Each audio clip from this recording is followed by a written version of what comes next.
والسلام على أشرف الأنبياء والمرسلين سيدنا ومولانا محمد خاتم النبيين والمرسلين وعلى آله وأصحابه ومن تبعهم بإحسان إلى يوم الدين. سبحانك لا علم لنا إلا ما علمتنا إنك أنت العليم الحكيم ولا حول ولا قوة إلا بالله العلي العظيم. أما بعد. Alhamdulillah, pertamanya saya ucapkan ribuan terima kasih kepada pihak maritim yang sudi mengundang dan menjemput saya untuk bersama-sama berkongsi pada pagi yang mulia ini. InsyaAllah mudah-mudahan perkongsian kita mendapat pandangan dan juga rahmat dan keberkatan daripada Allah Subhanahu wa ta'ala. Hadirin dan hadirat yang dirahmati Allah Subhanahu wa ta'ala, tuan-tuan, ibu-ibu, datuk-datuk, datin-datin, pakcik-pakcik, abang-abang, kakak-kakak, makcik-makcik yang dirahmati oleh Allah Subhanahu wa ta'ala. Pertama sekali saya ucapkan tahniah kepada abang-abang, kakak-kakak, pakcik-pakcik, makcik-makcik. Siapa rasa pakcik takut nak tua pula kata makcik. Kata pakcik tua pula. Tak apalah, abang-abang, kakak-kakak semua sekali. Semua muda sebab keberkatan daripada Al-Quran. Saya ucapkan lagi sekali tahniah kepada abang-abang semua, kakak-kakak yang ikut serta hadir dalam pembacaan Al-Quran, khatam Al-Quran. Dan yang membaca tu pun Masya Allah, mudah-mudahan Allah Subhanahu wa ta'ala tambahkan lagi keberkatan di dunia dan juga akhirat. Disebutkan dalam satu riwayat yang menyatakan bahawasanya Sayyidina Anas bin Malik rahimahullah ta'ala idza ashfa bil Quran, jadi Sayyidina Anas bin Malik apabila tinggal sedikit lagi bila dia baca Al-Quran, ada tinggal sikit lagi bacaan untuk khatamkan Al-Quran, maka Sayyidina Anas bin Malik dia akan tinggal dulu baki balance tu untuk khatam Al-Quran pada waktu pagi besoknya. Kenapa? Kerana di situ Sayyidina Anas bin Malik akan mengajak ahli keluarga dia semua sekali, isteri dia, anak-anak dia. Sayyidina Anas bin Malik ni yang mana Nabi SAW doakan keberkatan kepada beliau. Jadi daripada Anas bin Malik adalah khadimnya Nabi SAW yang berkhidmat dengan Rasulullah SAW semenjak daripada umur dia kecil lagi.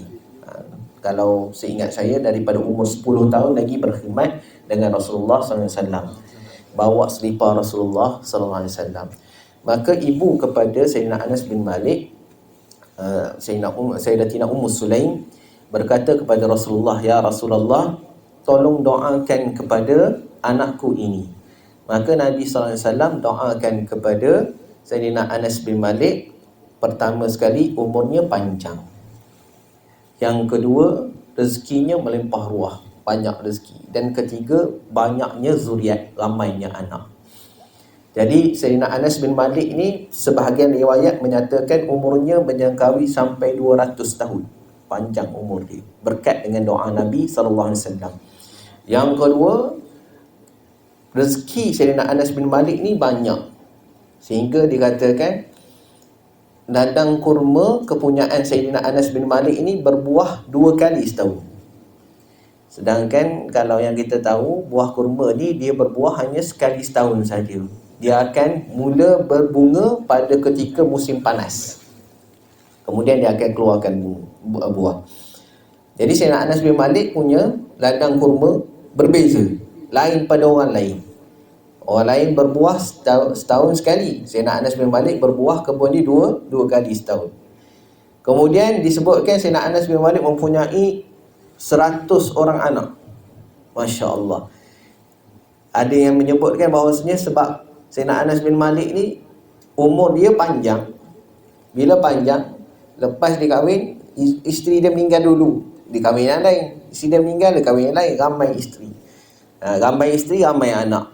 Jadi nak menunjukkan Sayyidina Anas bin Malik ni ambil berat dengan isteri dan juga anak-anaknya, maka Sayyidina Anas bin Malik ni himpunkan keluarga dia untuk khatamkan sekali. Jadi kita duduk di dalam majlis khatam Al-Quran adalah suatu pemberian anugerah daripada Allah Ta'ala. Jadi kita baca tadi doa tadi, Abang Azri minta saya baca doa panjang tadi. Apa benda tak tahulah doa dia lah. Itu adalah doa khusus kepada anak-anak kita lah, yang mana ada anak. Yang mana tak ada anak betul, dia ada anak tekak saja, doakan anak tekak dia lah. Ni kita doa ke anak-anak kita, yang mana anak kita tu mudah-mudahan dia tumbuh membesar dalam keadaan taat kepada Allah Ta'ala.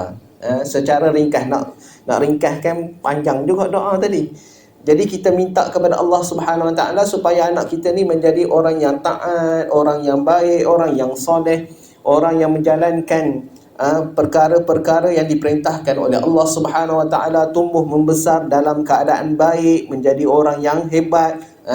Ini antara kita minta dengan Allah Ta'ala setelah daripada kita sama-sama membaca Al-Quran, iaitu majlis khatam Al-Quran. Kerana ada satu riwayat yang menyatakan bahawasanya sesungguhnya doa ketika mana khatam Al-Quran itu mustajab. Bila lagi kita nak cari waktu-waktu mustajab? Banyak sebenarnya nak dapat kalau pada bulan Ramadan, lebih lagi pada bulan Ramadan. Mulut kita sedang ada bau kasturi sekarang. Di sisi Allah lah, bukan di sisi manusia. Kalau di sisi manusia, kalau bagi memang pengsan. Tapi di sisi Allah Subhanahu Wa Ta'ala, Rasulullah sebut wala khalufu famis saim atyabu indallahi min rihil miski. Mulut orang yang berpuasa itu lebih harum daripada baunya kasturi di sisi Allah Subhanahu Wa Ta'ala. Disebutkan satu kisah Sayyidina Musa alaihi salam ketika mana Allah memanggil Sayyidina Musa untuk bermunajat di Bukit Tur Sina. Ketika mana nak bermunajat, perjanjiannya Nabi Allah Musa alaihi salam mesti berpuasa selama 30 hari. Kemudian pada hari yang ke-30 sampai waktu untuk bermunajat, maka Sayyidina Musa AS merasakan mulutnya tak enak, rasa tak sedap mulut, bau tak berapa menyenangkan. Maka Sayyidina Musa AS mengambil siwak, mengambil sugi daripada poketnya yang dibawa, dia bersugi. Jadi sugi ini bukan pada zaman Nabi SAW saja, bahkan pada zaman Nabi-Nabi yang sebelum daripada Rasulullah SAW. Sebab itu datang daripada hadis Nabi SAW menyatakan siwaki wa siwaku amli anbiya'i min qabli. Sugiku dan sugi Nabi-Nabi sebelum daripadaku. Jadi Sayyidina Musa AS bersiwak. Siwak mana Allah Subhanahu Wa Ta'ala berkata kepada Nabi Musa, wahai Musa, kamu menghilangkan bau yang wangi tadi, kenapa? Lepas ni kamu kena tambah lagi puasa, tambah lagi 10 hari. Asalnya 30 hari nak bermunajat, Allah SWT nak beri kitab Taurat. Tetapi oleh kerana sebab Nabi Musa hilangkan bau wangi daripada mulutnya, bau wangi daripada kasturi itu lebih harum daripada kasturi di sisi Allah, maka Allah tambahkan lagi 10 hari, mencukupkan 40 hari untuk Nabi Musa AS bermunajat dengan Allah Subhanahu Wa Ta'ala di Bukit Tur Sina. Maka oleh sebab itu di antaranya kita pada waktu siang dalam mazhab kita, setelah daripada tergelincirnya matahari daripada tengah-tengah langit, mana selepas masuk waktu zuhur, makruh kita bersugi, makruh kita bersiwak. Melainkan pendapat Al-Imam Nawawi rahimahullah ta'ala tidak mengatakan makruh ketika mana kita nak mendirikan solat. Maknanya setiap kali kita nak tunaikan solat, kita ambillah siwak, ambil sugi. Yang mana yang belum beli sugi, pergi cari sugi dia, cari. Ambil fadilat. Kerana apa? Kerana fadilat orang yang bersugi itu disebutkan di dalam hadis Nabi sallallahu alaihi wasallam, raka'atan bis-siwak khairum min 70 raka'atan min ghairi siwak, ataupun bi ghairi siwak. Dua rakaat dengan kita bersugi lebih baik daripada 70 rakaat daripada kita solat tanpa sugi. Maknanya besar fadilat dia. 2 rakaat saja cukup. Kalau nak bandingkan kita solat 70 rakaat, besar. Jadi kalau sebut perkataan nombor 70 tu, saya teringat satu hadis Nabi SAW. Sebab kita duduk di dalam bulan Ramadan. Rasulullah SAW menyebutkan, ya ayuhan nas, innahu qad adhallakum syahrun mubarak. Wahai sekalian manusia, sesungguhnya telah menaungi kamu akan bulan yang diberkati oleh Allah Subhanahu wa taala. Bulan apa? Bulan Ramadan. Fihi lailatun khairum min alfi syahr. Pada bulan tersebut terdapat satu malam yang lebih baik daripada 1000 bulan. Faradallahu siyamahu. Dan Allah Subhanahu wa taala memfardukan berpuasa pada bulan tersebut. Wa ja'ala qiyama lailihi tatawwu'a. Dan Allah menjadikan bangun malam, mendirikan solat pada waktu malam itu adalah yang sunat, perkara sunat, iaitu solat sunat tarawih. Allah jadikan khusus untuk malam tersebut, tak ada pada malam-malam yang lain.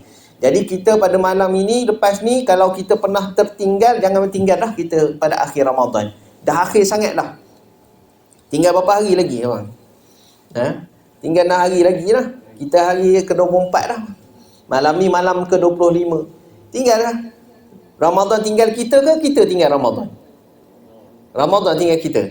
Tak tahu yang mana satu kan? Ke kita tinggal, kita dulu jalan. Masa dah tinggalkan kita, Ramadan tinggalkan kita. Dan kita tak tahu apakah kita akan balik semula bertemu dengan Ramadan. Semalam saya kuliah di sebelah Keramat. Bila cerita tentang Ramadan, ada orang yang sempat masuk Ramadan, ada yang tak sempat masuk Ramadan. Lepas tu satu jamaah datang. Ya Ustaz, ayah saya pun tak sempat Ustaz. Hari ni, malam ni tarawih, petang tu meninggal. Allah. Jadi malam tu tak sempat nak masuk Ramadan. Akhir Ramadan, petang tu, akhir daripada bulan Syaban, sebelum masuk pada Ramadan. Allah SWT panggil dulu. Kita Alhamdulillah, Allah bagi lagi kita kesempatan untuk masuk pada bulan Ramadan. Yang meninggal di tengah Ramadan pun ada, yang meninggal di akhir Ramadan pun ada. Ini adalah kesempatan yang Allah SWT berikan kepada kita, yang mana kita tidak tahu adakah lagi kesempatan seumpama sekarang. Jadi bulan Ramadan ni lah, kalau tengok, ada lagi nak buat khatam Al-Quran bulan lain. Dekat Maritim ada buat. Pakai baju Melayu, samping semua cantik-cantik macam abang Azrin, masya-Allah. Macam abang semua handsome, pakai segak, nampak. Tak ada dah bulan lain. Hari Jumaat pun ada pakai macam ni. Ke ada Maritim buat hari Jumaat pakai baju Melayu dengan samping. Ada. Jarang. Adalah jarang-jarang. Nak dapat macam ni waktu bulan Ramadan hari raya. Lepas tu ada khatam Al-Quran, ada solat sunat tasbih lagi. Masya-Allah. Ada solat sunat tasbih bulan lain. Ada juga? Tak ada juga. Ini khusus saya kata. Solat sunat tasbih kita jarang-jarang buat. Kadang-kadang ingat tak ingat. Lepas tu pula buat pada waktu siang. Solat sunat tasbih malam dengan siang berbeza. Sebab mengikut pendapat Imam Nawawi, sebagaimana kita buat tadi, baca pun tak kuat. Kenapa imam tu baca tak kuat pula? Baca perlahan. Kerana solat pada waktu siang, solat pada waktu malam kita angkatkan suara kita, dikuatkan, seumpama solat malam yang lain. Jadi waktu siang solat macam solat zuhur, solat asar, baca perlahan. Cuma kita bezakan, tadi terus imam bangun terus, apa pula Ustaz bangun terus, tak ada tahiyat awal ke? Tak ada tahiyat awal. Sebagaimana solat witir, kalau kita buat 3 rakaat langsung. Siapa pernah buat 3 rakaat terus? Ada tahiyat tak? Tak ada tahiyat. Begitulah solat sunat. Kalau sekiranya kita langsung tiada tahiyat, kerana apa? Kerana membezakan di antara solat sunat dan juga solat fardu. Ini antara amalan-amalan yang kita buat pada siang dan juga pada malam Ramadan. Dan pada malam Ramadan kita bangun qiyamul lail. Bangun qiyamul lail. Alhamdulillah bangun qiyamul lail. Tak apa, jawab diam-diam kat dalam hati. Kalau bangun, bangunlah. Kalau tak bangun, na'udzubillah. Kalau bangun qiyamul lail, bangun pada bulan Ramadan, bulan yang lain kita bangun tak qiyamul lail? Tu tanya. Bulan Ramadan, qiyamul lail dah. Bukan qiyamul lail, qiyamul lail. Jadi kita kelebihan di dalam bulan Ramadan disebutkan Allah Subhanahu Wa Taala jadikan qiyamul lail, bangun pada waktu malam, mendirikan malam setelah daripada solat isyak tu dia kira qiyamul lail lah. Kita menghidupkan malam tersebut, dapat pahala menghidupkan malam pada malam Ramadan, iaitu dengan kita menunaikan solat sunat tarawih. Jadi solat sunat tarawih ni limited, hanya bulan Ramadan saja datang. Kita apabila datang musim perniagaan yang kita berniaga tu, datang keuntungan, kita akan rebut. Itu pada zahir. Kalau saya lihat, bila nak masuk Ramadan, orang dah start buka bazar. Ramai orang berebut-rebut. Kalau yang sebelum-sebelumnya 2 bulan, 3 bulan dah booking tempat lah. Ini tempat saya nak berniaga. Kenapa cepat-cepat sangat letak? Kerana mereka tahu bila berniaga pada bulan Ramadan, keuntungan dia berlipat kali ganda. Dan pernah saya dengar, yang pernah beritahu saya, keuntungan yang dapat hasil daripada perniagaan di dalam bulan Ramadan itu, setengah tahun kalau tak berniaga pun tak ada apa. Setengah tahun. Ada yang kata setahun, tak apa Ustaz. Dia punya keuntungan tu boleh cover setahun. Jadi orang berebut-rebut untuk berniaga. Kenapa berebut? Sebab dia tahu waktu itu adalah waktu yang paling sesuai untuk berniaga. Jadi kita dah tahu dah, bulan Ramadan adalah waktu yang paling sesuai untuk kita ibadat. Yang mana Allah gandakan pahala ibadah kita itu berlipat kali ganda dengan lafaz hadis yang saya akan sebutkan. Wa faman tatawwa'a fihi bi khaslatin minal khairi kana kaman adda faridah. Barang siapa yang mendirikan sebahagian daripada amalan sunat dan kebaikan pada bulan tersebut, maka pahalanya Allah SWT berikan kepada dia seumpama pahala fardu. Tak jumpa pada bulan lain, hanya jumpa pada bulan Ramadan. Cuma kita tak jumpa pahala tu. Jumpa Ramadan jumpa, pahala tu kita tak jumpa. Sebab apa? Sebab yang nampaknya kita baca Quran, kita solat, mana pahala? Tak nampak pahala. Yang orang tadi pergi berniaga pada bulan Ramadan, dapat duit, nampak duit. Gitu manusia. Sebab itu bila kita tengok benda yang nampak, kita akan bergegas cepat-cepat. Tapi benda yang tak nampak, sedangkan dia ada pulangan nanti, akhirat nanti, bukan sekarang. Dan mungkin juga Allah bagi sekarang. Tetapi kita tak nampak yang sekarang tu. Seumpama, saya bagi contoh. Apabila orang bersedekah infak, disebutkan Allah bagikan berlipat kali ganda. 10 kali lipat sehingga 700 kali lipat. Orang nampak bila diberikan 10 kali lipat, bagi sedekah RM1 jadi RM10. Sedekah RM10 jadi 100. Oh, itu yang orang tengok, itu yang orang fikir. Oh, dapat 10 kali. Dia tidak fikir dengan sedekah dia tu Allah bagi dia nikmat yang lain. Yang paling besar, nikmat yang kita nak yang paling besar, nikmat sihat. Berapa ramai orang yang ada duit, tapi duit dia habis kerana apa? Nak biaya dia punya perubatan dia. Sakit jantung, kena pergi cek, berapa dah? Kena bypass, berapa ribu bypass. La ilaha illallah. Bukan bypass kereta tu macam abang buat lah. Itu rosak kereta. Jadi kesihatan yang nikmat yang Allah bagi pada kita, dengan nikmat kesihatan tadi terdapat berbagai-bagai nikmat. Baik, pertama, bila kita nikmat sihat, kita boleh pergi berjalan, kita boleh pergi travel, anak isteri, kita sihat badan.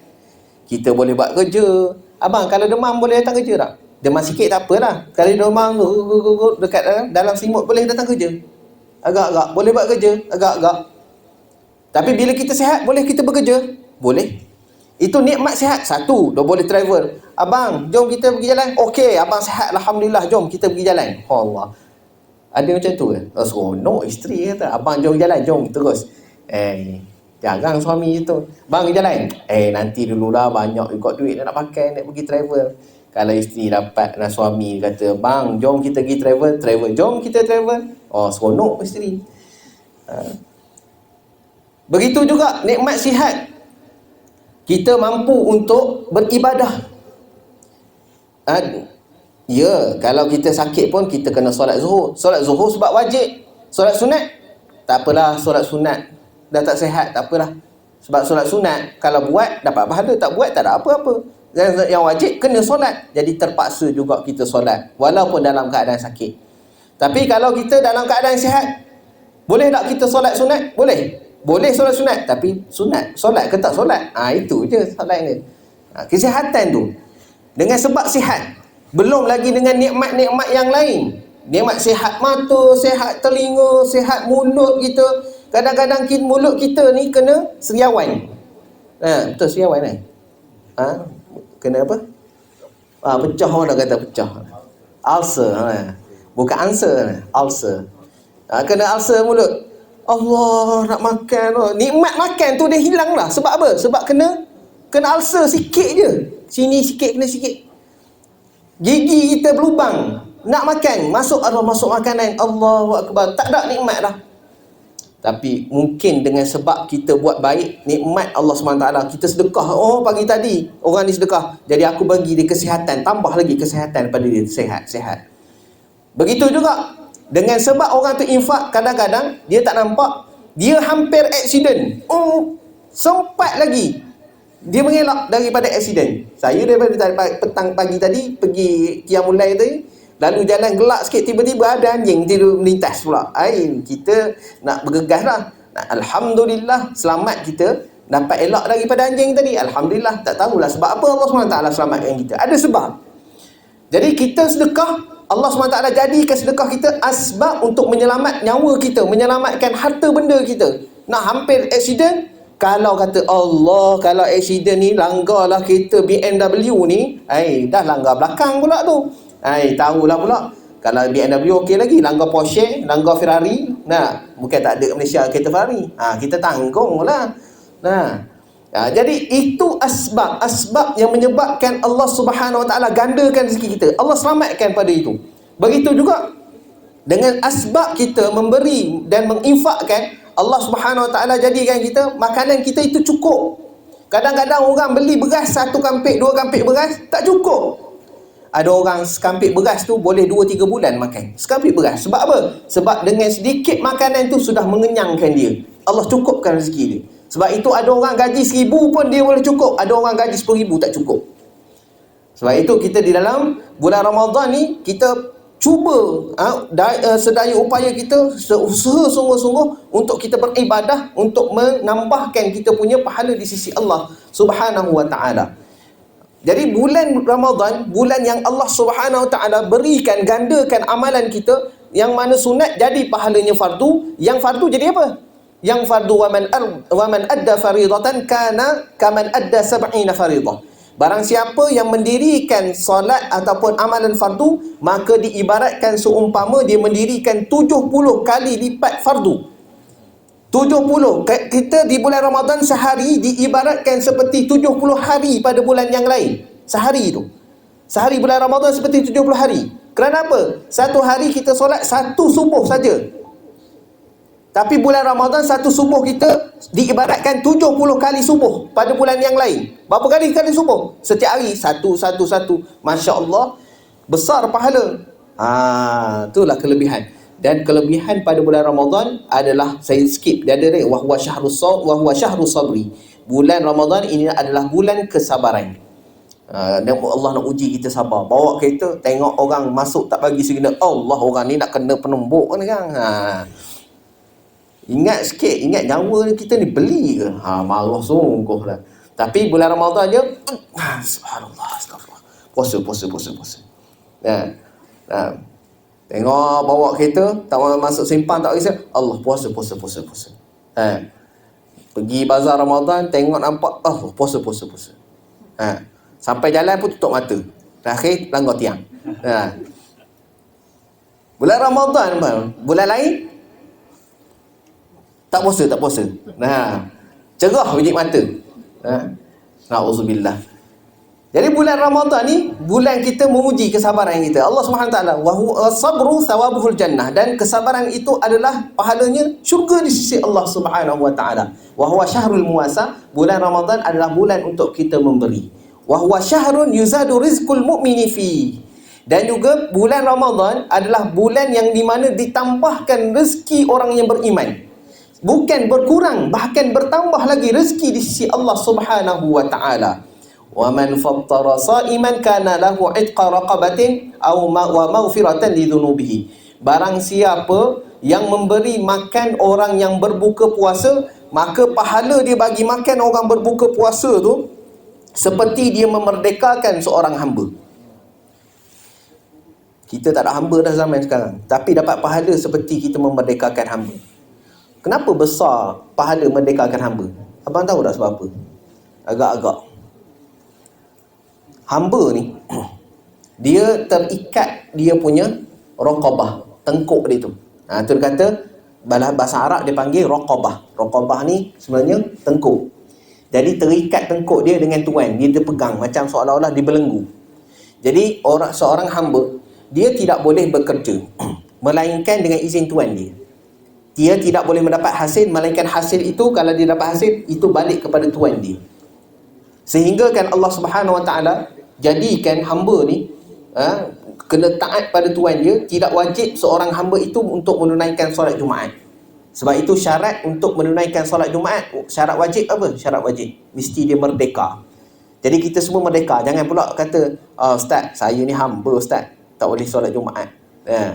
Ni zaman dah boleh rapat balik dah ni. Tak ada dah. Sebelum ni ada orang bila datang hari Jumaat, bila dengar kes tinggi, tak pergi Jumaat. Ada pula macam tu. Sebab apa? Sebab kes tinggi. Dia pandai-pandai pula. Mufti tak keluar pun fatwa apa-apa, kata jangan keluar pergi Jumaat. Dia sebab kes tinggi tiba tak pergi Jumaat. Jangan tak pergi Jumaat lepas ni. Alhamdulillah kita dah boleh kembali rapat saf kita balik. Dulu saf, sekarang dah boleh rapat saf. Lepas ni rapatkan saf, jangan rapatkan sejadah. Ramai orang dia rapatkan sejadah. Lepas ni imam tak akan sebut sawu sufufakum, dia tak sebut sawu sajadatikum.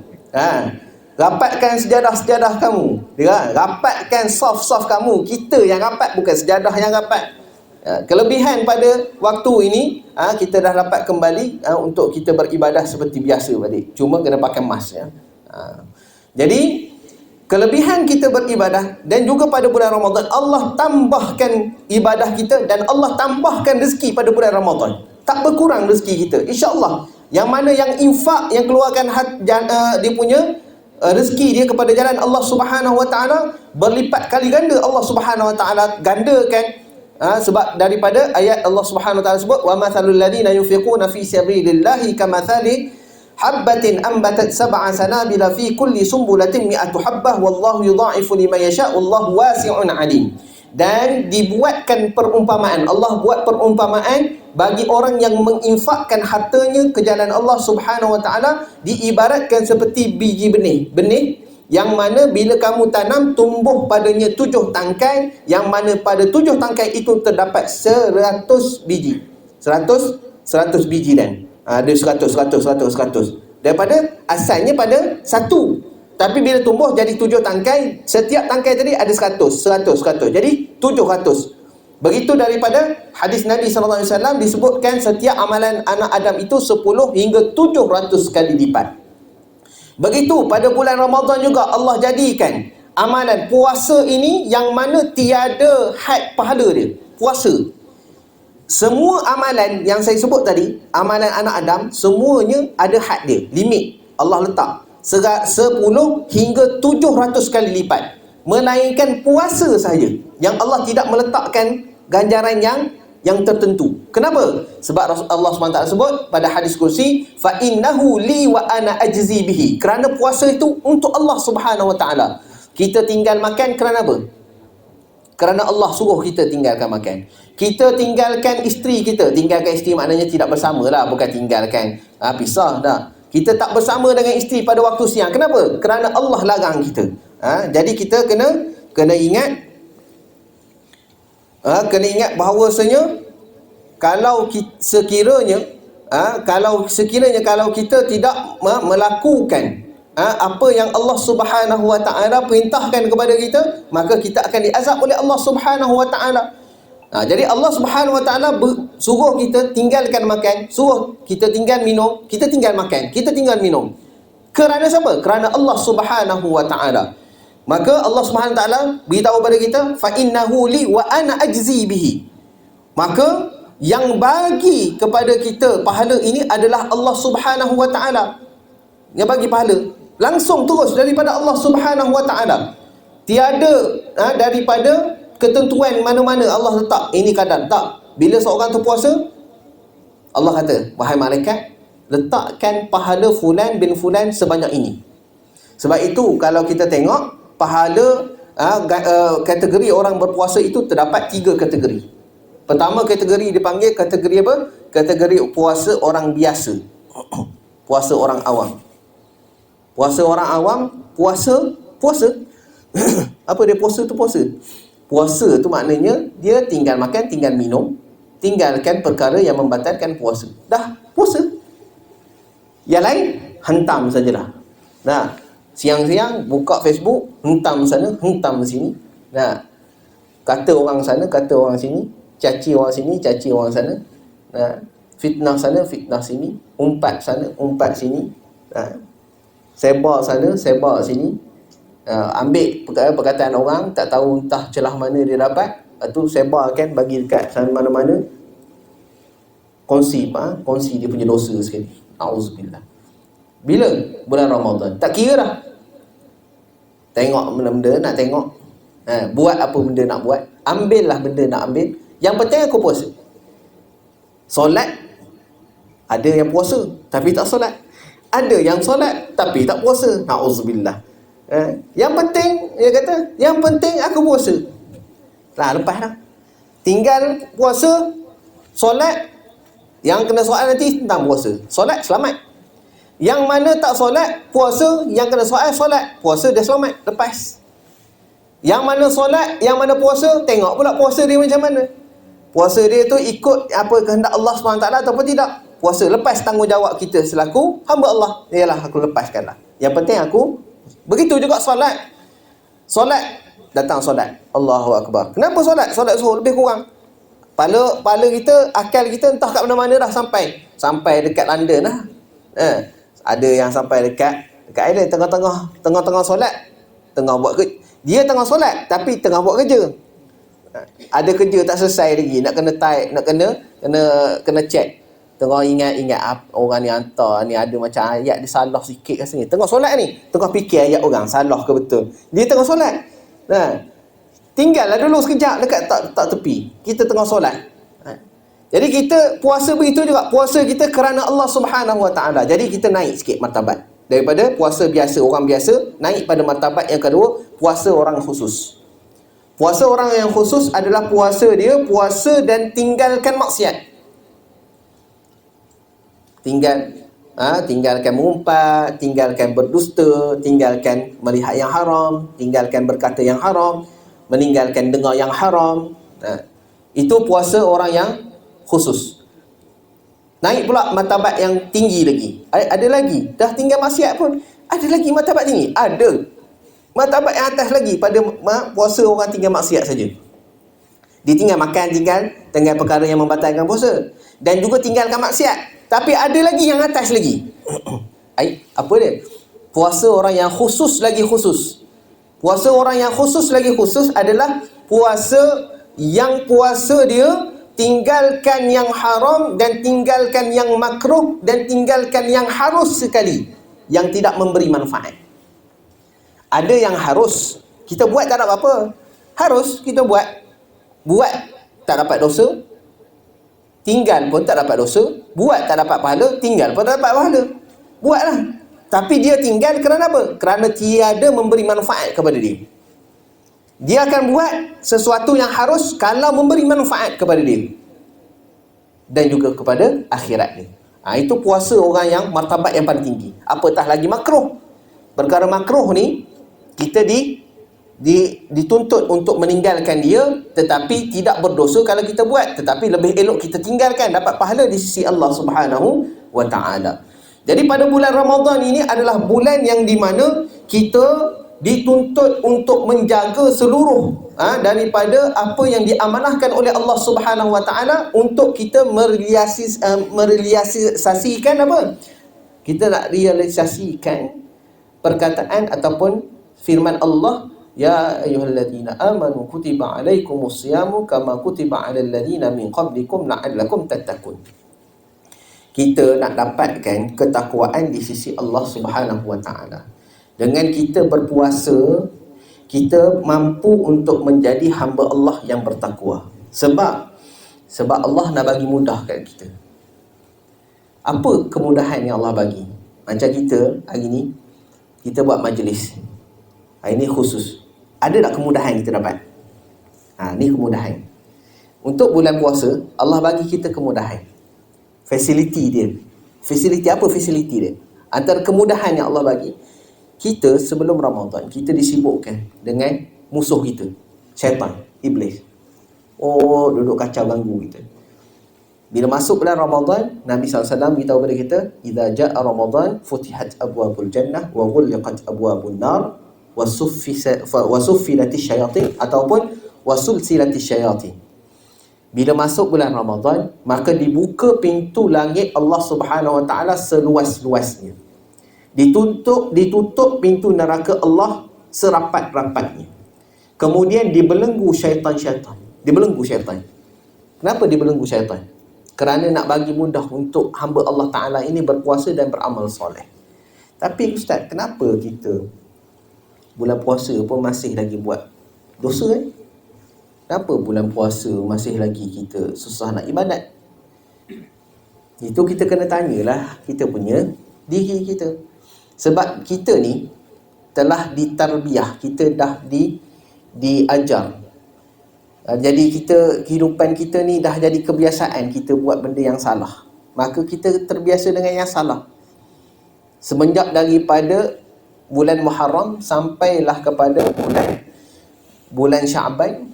Lepas tu sambung pula Zulqa'dah dengan Zulhijjah, 11 bulan kita disibukkan dengan benda-benda yang salah. Syaitan duduk torture kita. Buatlah. Tu apa tu? Orang sebelah tu, dia bukan baik sangat dengan kita, dengan awak. Apa kata rumah dia tu, cuba pecahkan sikit dia punya pasu bunga dia. Pecahkan sikit pasu bunga. Ya sungguh lah. Kita tengok nanti kata dah tak tahu siapa buat. Tak puas hati dengan orang sebelah dah. Kita pun sambil-sambil bawa motor, terlanggar pula pasu. Tak puas hati. Ada dia masalah kita. Siapa yang ajar? Syaitan yang ajar, iblis yang ajar. Begitu juga kita tak puas hati dengan orang lain. Tengok orang tu naik pangkat, orang ni sepatutnya tak perlulah naik pangkat. Aku lagi layak daripada dia. Kenapa dia boleh naik pangkat? Naiklah, hantar surat KP tu tahu. Hantar surat KP. Orang ni fulan ni gini. Kita dah start mula dah.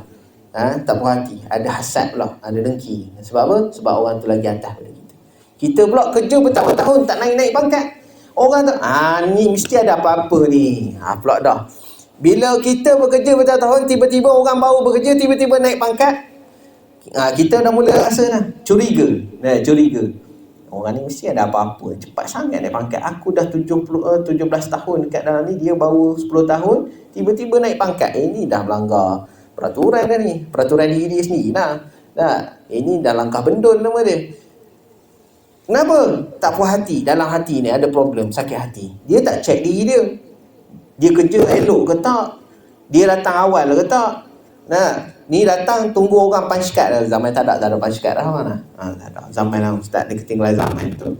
Sebab saya tak kerja office kerajaan, tak tahu macam mana. Mengajar masuk tu, mengajar tu keluar balik, selesai balik. Jadi kita pada bulan Ramadan adalah waktu masa untuk kita nak tarbiyah balik, nak betulkan balik, nak buang sifat-sifat yang buruk, sifat-sifat kotor yang ada dalam hati kita ni, kita nak kikis. Tapi masalahnya tempoh sebulan saja waktu untuk kita sungguh-sungguh. Jadi kita kena usahalah. Sebab tempoh kita nak buangkan benda yang sudah 11 bulan, kita sudah menjadi kebiasaan kita. Tiba-tiba datang bulan Ramadan yang sebulan ni, baru kita nak cuba hakis. Benda itu dah lama melekat masalahnya. Karat, kalau duduk lama dekat kita punya sport ring, tak sport ring lah orang lelaki. Abang ada sport ring tak? Ada. Nak biar karat tak? Tak ada nak. Siapa nak biar karat? Sport ring dia mahal tu, beli 1,700 tu. Mesti kena gosok terus. Karat gosok terus, buang. Kalau ada nampak karat, gosok. Tapi masalahnya ustaz, saya punya tak karat ustaz. Itu masalah lain. Kita bila nampak saja kotor, kita kena bersihkan. Kalau kita biarkan lama-lama dia berkarat sampai bila dia akan berterusan, dan kita nak lunturkan balik, kita nak buang balik, dah susah. Sebab itu kita kena sentiasa bertaubat, kita sentiasa beristighfar kepada Allah SWT, supaya dosa-dosa yang kita buat yang sudah melekat pada hati kita tu Allah lunturkan balik. Jangan melekat terus, melekat banyak, setitik, titik, bertitik, titik, jadi hitam kita punya hati, dan kita tidak nampak lagi kebenaran. Yang mana yang benar kita tak nampak, yang mana yang batil tu kita nampak benar. Sebab itu kita dah buta, dia kata buta mata hati.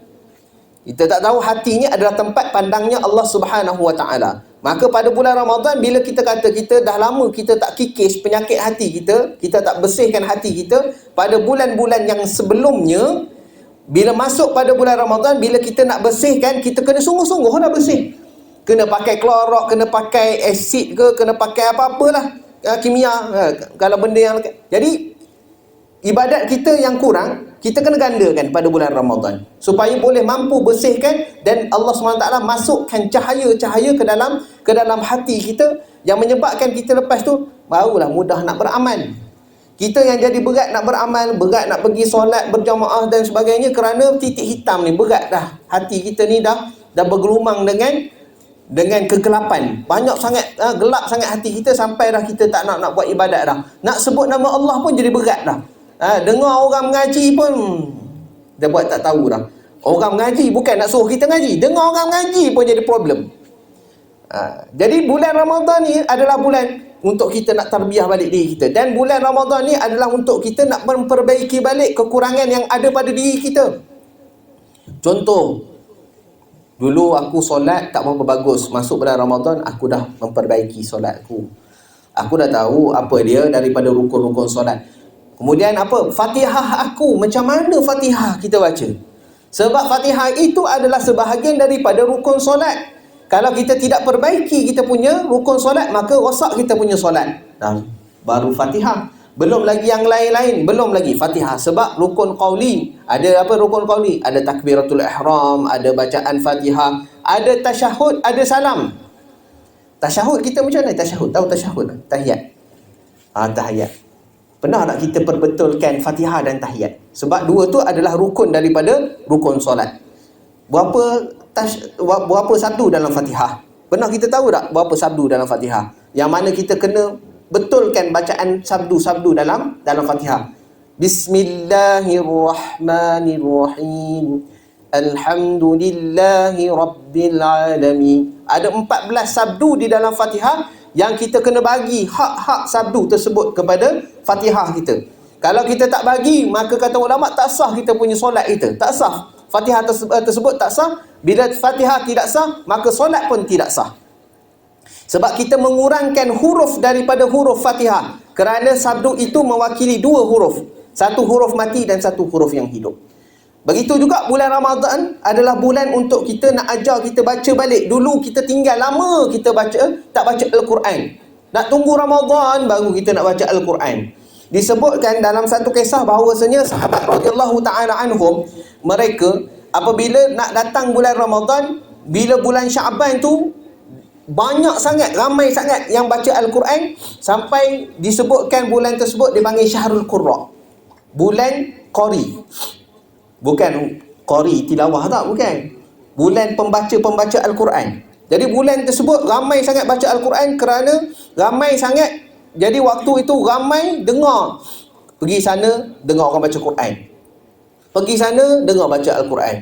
Pergi sana, orang baca Al-Quran. Ramai sangat yang membaca Al-Quran sehingga suasana pada bulan tersebut, suasana jadi suasana Al-Quran. Maka dikatakan bulan tersebut adalah bulan Qari, bulan pembaca Al-Quran. Jadi mereka dah mempersiapkan diri mereka untuk membaca Al-Quran supaya menjadi kebiasaan pada bulan tersebut dan juga jadi kebiasaan pada bulan Ramadan untuk mereka menjadi pembaca Al-Quran pada bulan Ramadan. Sebab itu ada pada zaman saya sedang belajar ketika di bumi Yaman, seorang perempuan yang sudah umurnya 60 lebih.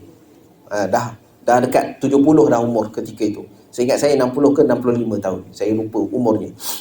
Cuma 60 ke atas. Setiap hari dia baca Al-Quran sekali khatam. Satu hari sekali khatam. Satu hari sekali khatam. Boleh agak-agak kita baca satu hari satu kali khatam? Macam mana nak baca satu hari satu kali khatam? Macam mana? Cara dia kena baca macam saya ya. Macam saya baca doa tadi. Kena baca sampai lancar. Kalau kita boleh baca dengan baik, dengan elok dan lancar, insya-Allah kita boleh khatamkan Al-Quran dalam tempoh satu hari. Bukan kata mustahil, sebab pada zaman kita orang solat tarawih, kalau dekat Tomboro, Pondok Tomboro, bukan kata Tomboro itu Indonesia, negara kita sendiri, Malaysia, ada yang solat tarawih satu malam baca 30 juzuk. Pernah dengar? Pernah dengar ni? 30 juzuk satu malam. Kita baca apa? Solat tarawih. Kalau solat dekat surau, tunggu imam lah. Imam baca panjang, kita pindah surau. Apa imam ni panjang sangat baca Imam baca panjang problem, imam baca pendek problem. Imam baca sedap problem, imam baca tak sedap problem. Bila kata Allah, apa benda lah imam ni baca apa? Baca pendek sangat. Allah, ni apa imam suara tak bagus langsung pengusi. Pengusi dapat mana imam ni? Cari imam lain lah pengusi. Pula dah. Bila imam lah, okey, dapat Alhamdulillah tahun ni kita dapat imam yang bagus bacaan dia, marvelous, kata. Baca, Allah mesti imam dah bagus dah, tapi panjang sangat lah baca pula dah. Dah kita nak macam mana? Nak pendek sangat? Tak jadi Ramadan lah. Ketika saya masih belajar, satu malam bacaan satu malam tu biasa standard, satu malam 2 juzuk satu malam. Tempat saya belajar. Begitu di satu tempat di South Africa. Sahabat saya setelah belajar khatamkan pengajian di Darul Ulum Zakaria, dia kata kami akan keluar pergi di tempat kita nak berdakwah, sampaikan ilmu di sana. Saya pergi satu tempat tu, adat mereka bila masuk malam pertama Ramadan, mereka akan solat tarawih dan khatamkan 30 juzuk satu malam. Memang adat kat tempat tu macam tu. Datang ya satu Ramadan 30 juzuk, satu Ramadan 30 juzuk. Saya pun cuba nak ikut. Dia kata, saya sampai 8 juzuk, saya dah letak jawatan. 8 juzuk saya letak jawatan. Dan saya tanya, kenapa tak solat duduk je? Dia kata, bukan tak nak solat duduk, sebab solat sunat boleh kita solat duduk kalau kita tak mampu untuk berdiri. Solat wajib kena berdiri kalau kita mampu berdiri. Jadi dia kata apa? Macam mana saya nak duduk?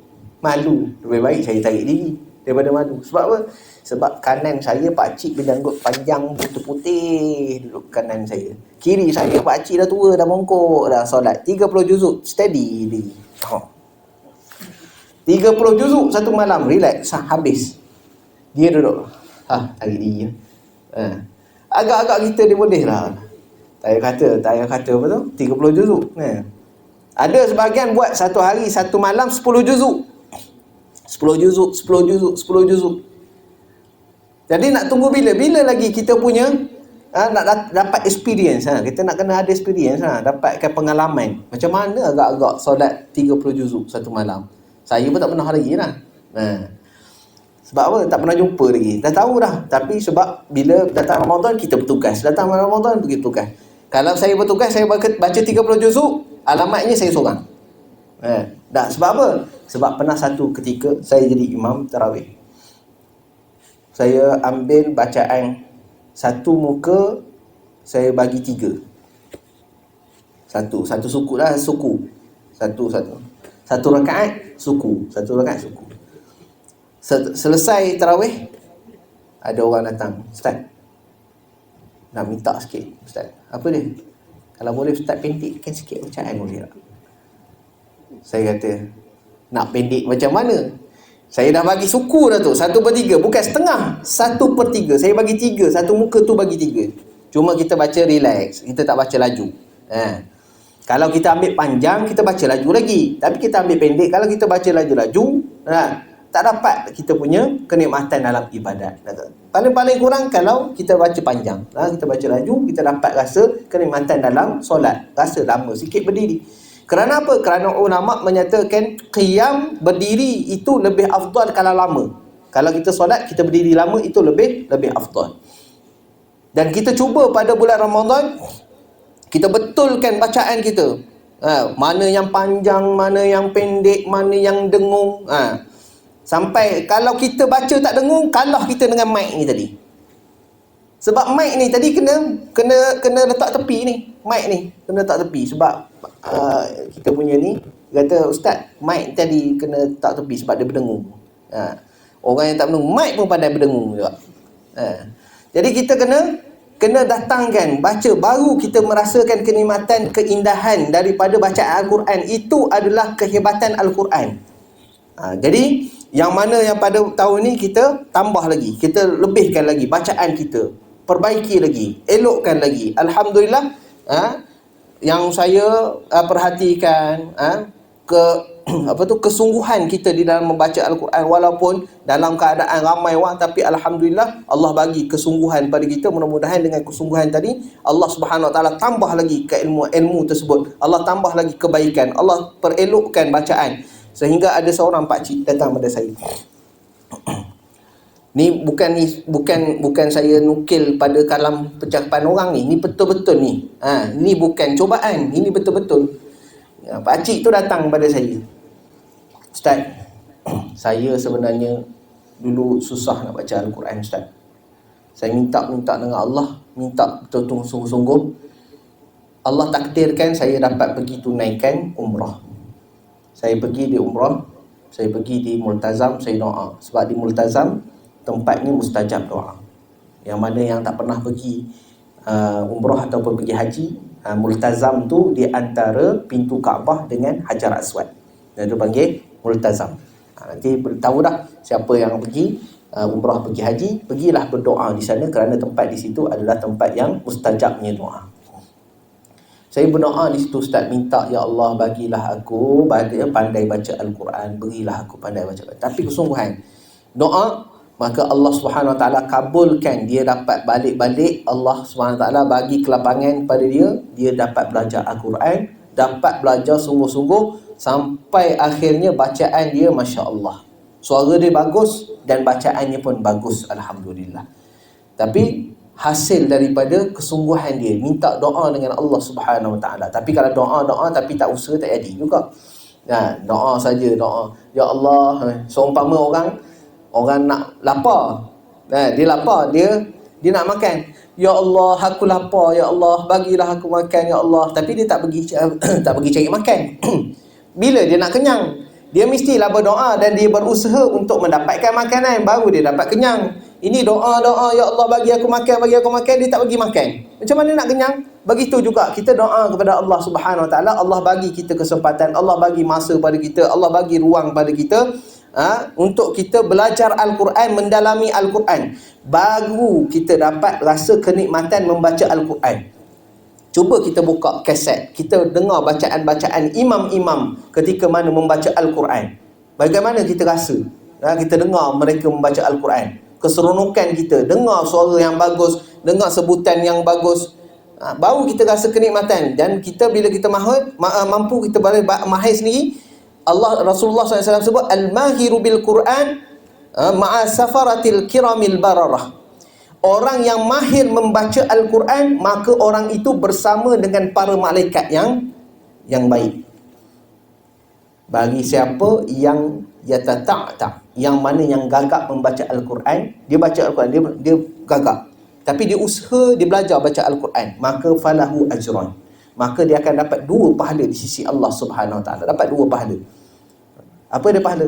Pahala pertama, dia baca Al-Quran. Pahala yang kedua, kerana dia susah payah mempelajari Al-Quran, nak membaca Al-Quran, maka dia dapat 2 pahala daripada Allah Subhanahu Wa Taala. Dan Al-Quran ni sendiri, kita buka, kita tengok Al-Quran tu pun dapat pahala. Sayyidina Umar radhiyallahu taala anhu diriwayatkan setiap pagi dia akan ambil Al-Quran, dia akan cium Al-Quran. Ambil. Dengan dia menyebutkan kalamu rabbi, kalamu rabbi, kalamu rabbi. Nah, kalam Tuhanku, kalam Tuhanku, kalam Tuhanku.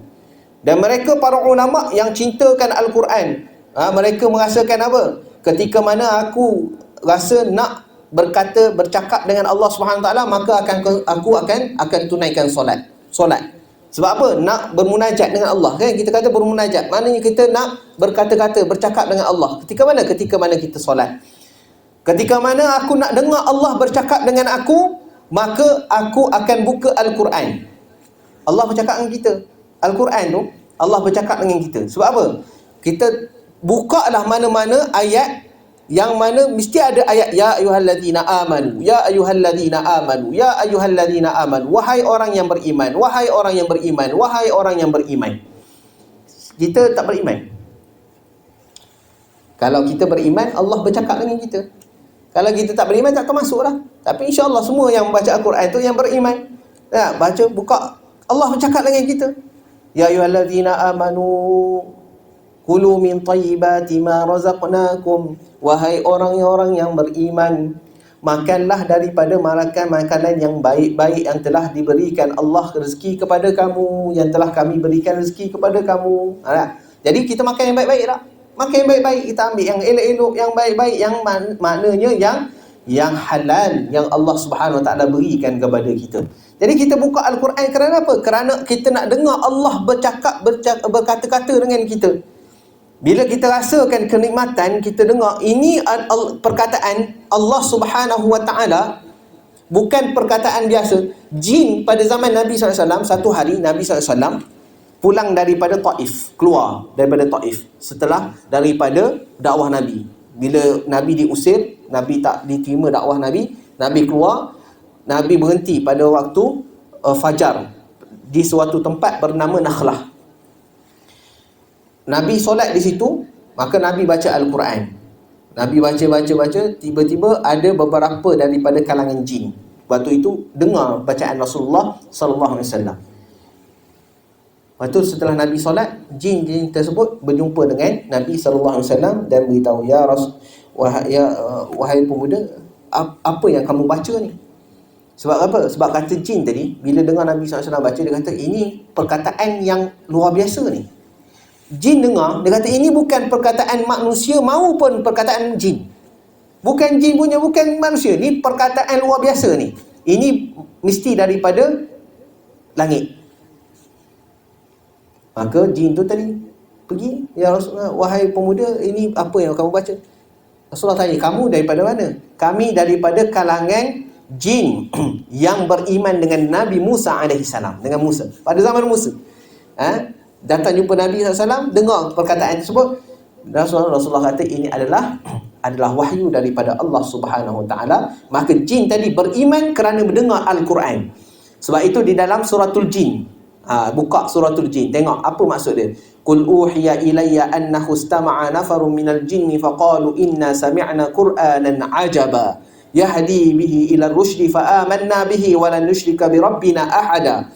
Jadi disebutkan, katakan wahai Muhammad, uhiya ilayya, telah diberikan wahyu kepadaku, annahu istama'a nafarun minal jin, kemudian sesungguhnya telah mendengar daripada beberapa kalangan jin wahyu tersebut. Maka jin tu kata apa? Faqalu inna sami'na qur'anan ajaba, sesungguhnya kami mendengarkan Al-Quran itu sangat luar biasa.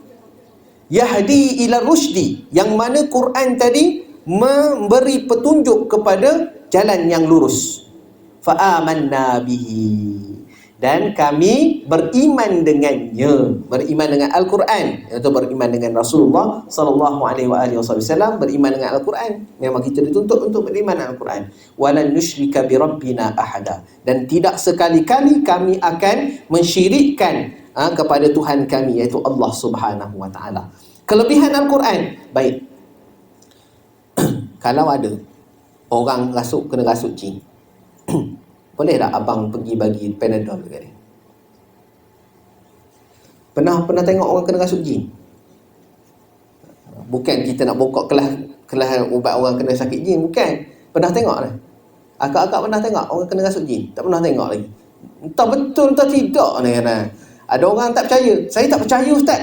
Tak percaya, tak apalah, tak kisahlah, bukan suruh wajib pun suruh percaya. Tapi benda tu memang berlaku, sebab saya pun pernah pernah disuruh minta tolong, tak pandai pun. Dan bila nama ustaz je, oh ustaz, oh tolong ada orang kena, Allahu akbar. Kita pun buat pandai lah. Tak boleh juga buat pandai. Mana yang tahu je lah. Kita buat yang mana yang kita tahu. Orang yang mana yang terkena dengan rasukan jin, kita tak boleh nak bagi dia Panadol, tak boleh nak bagi ubat batuk, tak boleh kita nak bagi ubat-ubatan yang zahir. Yang boleh merawatnya dengan izin Allah Ta'ala, dengan kita membaca ruqyah daripada ayat-ayat Allah Subhanahu Wa Ta'ala. Cuma ayat-ayat tersebut dibaca oleh orang-orang yang sering membaca Al-Quran. Bila dah Quran tu meresap menjadi darah daging pada dia. Sebab itu di dalam satu kisah ada seorang lelaki kena rasuk jin. Masuk kisah jin pula. Tapi nak cerita keajaiban Al-Quran. Jadi seorang guru ni dipanggil, minta tolong ubatkan. Guru ni baca, pergi sana baca je. Baca apa? Baca ayatul kursi je. Sembuh orang tadi. Jin tu lari keluar. Setelah kematian syekh tersebut, jin tu datang balik, masuk balik dalam badan orang tadi. Jadi orang pun datang pergi cari syekh tu, kata tak ada dah, syekh tu dah meninggal dah. Oh, tak ada orang boleh tolong ke? Tak apalah, saya boleh, kata anak murid dia. Saya tahu guru saya baca apa. Pergilah si anak murid ni pergi nak ubat orang tadi yang kena kerasukan jin. Pergi sampai baca ayat kursi sama macam syekh.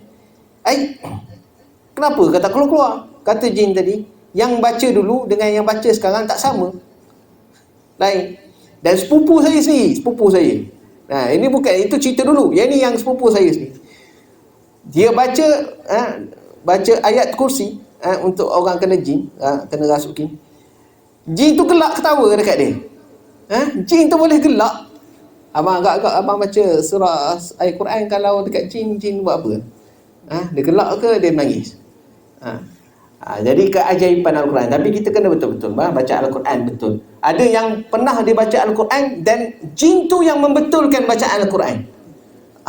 Jangan sampai macam tu pula. Kita datang-datang nak pergi ruqyah, nak pergi ubat orang, tiba-tiba jin tu yang betulkan bacaan kita.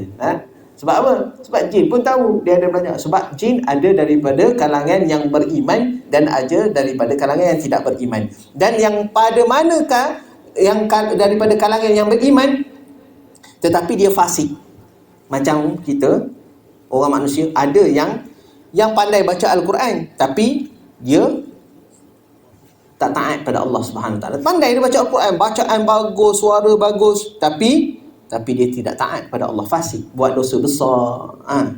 Begitu juga daripada kalangan jin. Ada yang taat, ada yang kufur, ada yang mukmin, ada yang kufur, ada yang taat, ada yang fasik.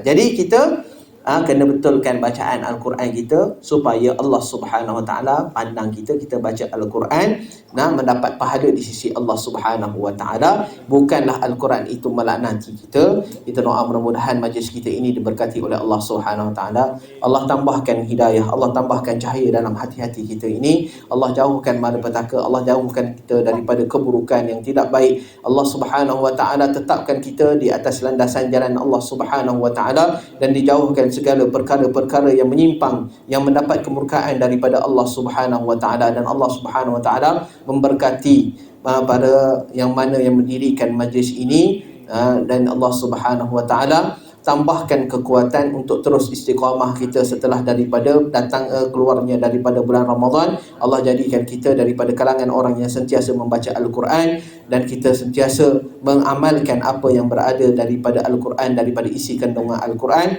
Dan Allah Subhanahu wa taala jauhkan kita daripada kalangan orang yang menjadikan Al-Quran itu jauh daripada hati dan daripada bacaan daripada mulut kita. Dan Allah Subhanahu wa taala wangikan kubur kita dengan keberkatan Al-Quran, dan wangikan kubur-kubur ibu bapa kita, dan dengan keberkatan kita membaca Al-Quran, kita hadiahkan bacaan Al-Quran ini kepada ibu dan ayah kita yang telah kembali kepada Allah Subhanahu wa taala, dan juga saudara-saudara kita yang telah kembali kepada Allah Subhanahu wa taala. Jadikan Al-Quran ini sebagai syafi'an lana, menjadi syafaat kepada kita dan menjadi saksi kepada kita, bukanlah saksi ke atas kita. Dan Allah Subhanahu wa taala masukkan kita ke dalam syurga Allah Subhanahu wa taala dengan keberkatan Al-Quran, dengan syafaat Al-Quran, dengan kehormatan Al-Quran, dengan kemuliaan Al-Quran. Allah Subhanahu wa taala jadikan kita daripada kalangan orang yang sentiasa taat dan mengabdikan diri kepada Allah Subhanahu wa taala. Jadi cukup sekadar itu dulu. Saya mohon maaf kalau sekiranya tidak baik, tidak elok dan terpanjang, kerana diberikan masa pada saya sampai 12.30. Tu yang saya terus sampai 12.30, kalau tidak sampai pukul 1. Sebab 12.30 jadi saya berhenti 12.30. Tidak, saya nak terus sampai pukul 1. Jadi saya mohon maaf, itu daripada yang baik itu daripada Allah Subhanahu wa taala, yang kurang itu kerana kelemahan saya. Aku qouli hadza wa astaghfirullahal azim li wa lakum. Assalamualaikum warahmatullahi wabarakatuh.